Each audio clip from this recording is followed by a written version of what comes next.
Treasurer Jim Chalmers has outlined changes to his stalled superannuation tax reform bill for people with balances of more than $3 million. After 2 years of saying there was no room to move, 6 changes have been endorsed by the Cabinet. Political reporter Adam Langenberg joins us now. Hi there, Adam. So just take us through what's been announced. About the only thing that remains the same from these changes that Treasurer Jim Chalmers has announced today is that for people with balances in their super of more than $3 million, there will be a higher concessional tax rate.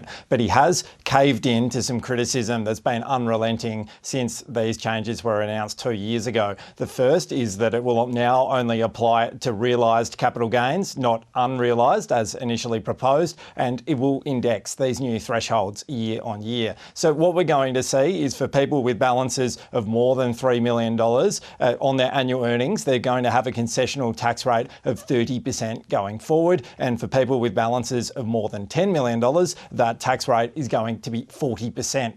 Now, that's going to raise a little bit less than expected. It was initially supposed to be $6.2 billion over the forward estimates. That's now going to reduce to $2 billion over the forward estimates. But Treasurer Jim Chalmers says that's mostly because these new changes are going to take effect a year later than expected. He's now hoping that they'll get through by July 1, 2026. The other big change is an increase to the low-income super tax offset for low-income earners of up to $45,000. That's going to increase from $500 to $810. Now, all the media commentary so far is Treasurer Jim Chalmers has been rolled by Prime Minister Anthony Albanese, who's never quite been as confident and exuberant about these changes as the Treasurer has. Lots of questions got put to the Treasurer today at his press conference. Here's what he had to say.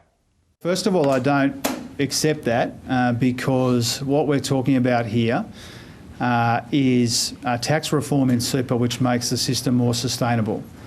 And we found another way to do that. The Prime Minister and I have had discussions over recent months about finding another way to satisfy the same objectives, and that's what's happened here. I do accept that this is a change to the proposal that we made more than 2 years ago. And I think what it demonstrates about me as Treasurer, but also more importantly about the government as a whole, is that we work through these issues in a considered and methodical way. We're always looking for the best way forward, and I'm confident this is it. So Adam, what are the chances of this actually being supported in Parliament?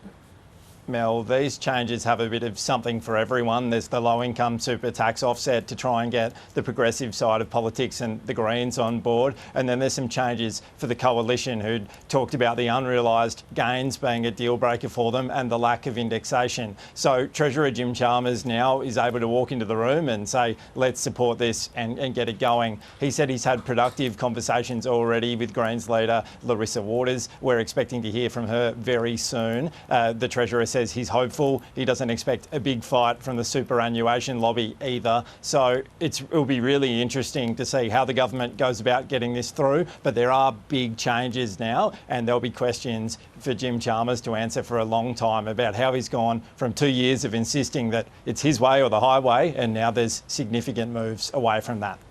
All right, Adam, thanks very much for the update.